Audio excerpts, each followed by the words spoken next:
few years ago, my friend Martha, a vibrant 67-year-old retired teacher, told me she'd stop dreaming about travel. Between rising costs and complicated plans, she sighed, it just feels easier to stay home. But then she stumbled on a quote by Marcus Aurelius. The universe is change. Our life is what our thoughts make it. That sparked an idea. What if she could reframe travel not as a luxury, but as an exercise in stoic simplicity? Less stress, less stuff, and far less money? Today, Martha's visited 6 national parks, 3 European villages, and even took a cross-country train trip, all on a fixed income. How? Let's dive into the first 2 hacks that transformed her adventures and how they can transform yours. Hack number 1. Travel off-season. Embrace the quiet. The Stoics teach us to focus on what we can control, like when we travel. My cousin Ed, a retired mechanic, used to vacation in July, battling crowds and peak prices. Then he tried a September trip to Maine. The leaves were just turning, the beaches empty, he said. And my rental cottage? Half the price. By shifting his dates, Ed saved $1,200 and found peace in the quiet. This is a more fatty, loving your fate. Instead of fighting for summer's perfect weather, Ed embraced autumn's crisp charm. As Seneca wrote, true happiness is to enjoy the present, without anxious dependence upon the future. Off-season travel isn't a compromise. It's a secret doorway to slower, richer experiences.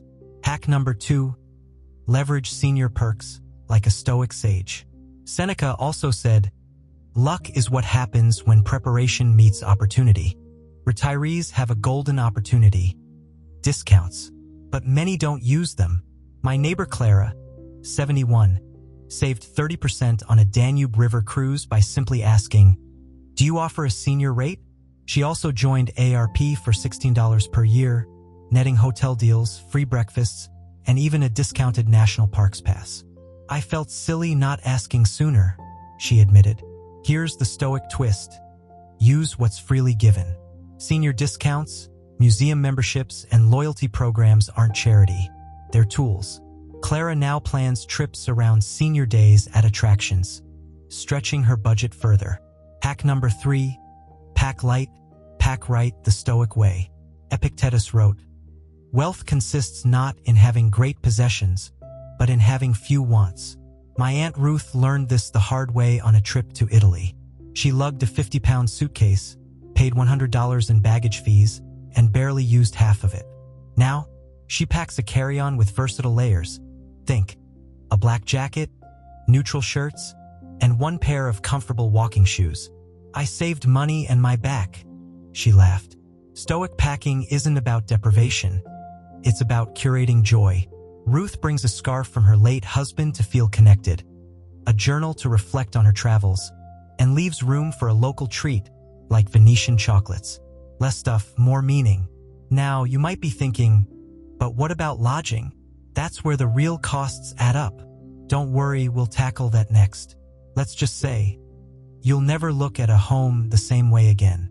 You know, my friend George once told me, I thought downsizing my home was hard until I tried downsizing my travel expectations. George is 73, a retired postal worker, and he'd always dreamed of retiring in Spain. But when he crunched the numbers, the cost of long-term hotels made his stomach drop. Then he discovered hack number 4, swap hotels for homes and hospitality. Here's how it works. George signed up for a home exchange website, trading his Arizona condo for a cozy apartment in Seville for 6 weeks. No rent, no fees, just a mutual agreement to care for each other's spaces. I watered their plants, they watered mine, he laughed. And I lived like a local, not a tourist. The Stoics called this sympathia, the interconnectedness of all things. By trusting strangers, George saved over $4,000 and gained friends who now visit him stateside. But what if swapping homes feels too bold? Try house sitting. Platforms like Trusted House Sitters connect retirees with homeowners needing pet or garden care. My neighbor Linda, 68, spent 3 months in a Costa Rican beach house, feeding 2 cats and walking the dog daily, all for free. I woke up to howler monkeys, not hotel bills, she said. As Seneca wrote, luck is what happens when preparation meets opportunity. A little research, a dash of courage, and suddenly the world opens up. Hack number 5.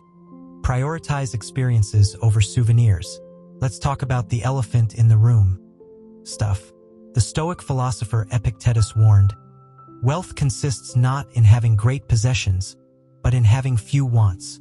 My Aunt Ruth used to return from trips with suitcases full of trinkets, keychains, snow globes, t-shirts. Half of it ended up in a drawer, she admitted. Now, she collects moments.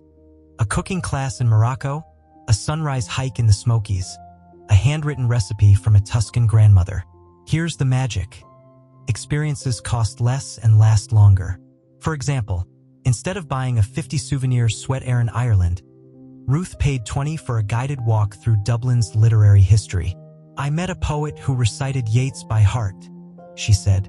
That memory warms me more than any sweater. And don't overlook free adventures. Most cities offer free walking tours, tip-based, so budget $10-20. Senior discounts at museums and theaters, often 25 to 30% off.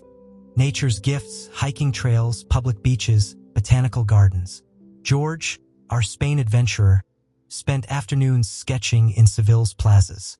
I'd buy a $2 coffee, sit for hours, and watch the world go by, he said. That's the Stoic art of being present. Now, you might wonder, but how do I handle the fear of the unknown? What if something goes wrong? Let's talk about the Stoic safety net, because even philosophers packed a backup plan. Let me tell you about my friend Martha again, the one who'd stopped dreaming about travel. After her first solo trip to the Grand Canyon, she faced a moment that could have derailed everything. A flat tire in the middle of nowhere, miles from the nearest town. Instead of panicking, she remembered Marcus Aurelius. The obstacle is the way. She pulled over, called AAA, thanks to her senior membership, and spent the hour sketching the desert sunset. That flat tire gave me the most peaceful moment of the trip, she said. That is the Stoic safety net, not avoiding problems, but meeting them with calm and resourcefulness. The Stoic safety net: prepare, don't panic. The Stoics didn't ignore life's uncertainties. They trained for them. Here's how you can too. Carry a just-in-case fund. Set aside $100-200 in cash for emergencies. My cousin Ed keeps his tucked in a sock rolled up in his suitcase. Not for souvenirs, he says. For peace of mind. Use technology wisely. Download offline maps, translation apps, and your insurance info to your phone. Clara, our Danube River cruiser, shares her location with her daughter via WhatsApp. It takes 2 minutes and lets us both sleep better, she says. Embrace flexibility. When George's flight to Seville was delayed, he spent the extra day exploring the airport city's historic district. Found a hidden Roman ruin near a coffee shop. He grinned. The universe gifted me a bonus adventure. This isn't about controlling every outcome. It's about trusting your ability to adapt. As Epictetus wrote, it's not what happens to you, but how you react that matters. Build community one journey at a time. Stoicism teaches sympathia, the interconnectedness of all people. Travel isn't just about places. It's about people. Take Linda, who house sat in Costa Rica. She didn't just feed cats. She joined a weekly salsa class in the village. I danced horribly, she laughed. But those folks became family. Now they video call every Sunday, swapping recipes and life updates. Even small gestures create bonds. Ruth, our minimalist packer, always carries extra postcards from her hometown. When she meets someone kind, a bus driver, a market vendor, she writes a thank you note and hands it over. A $2 postcard can spark a friendship, she said. That's the real souvenir. Martha's journey comes full circle. Remember Martha? She just returned from her dream trip to Kyoto. Instead of a luxury hotel, she stayed in a ryokan, a traditional guest house, run by a retired couple. They taught her tea ceremonies, and she taught them Elvis classics on the ukulele. We didn't share a language, she said, but we shared life.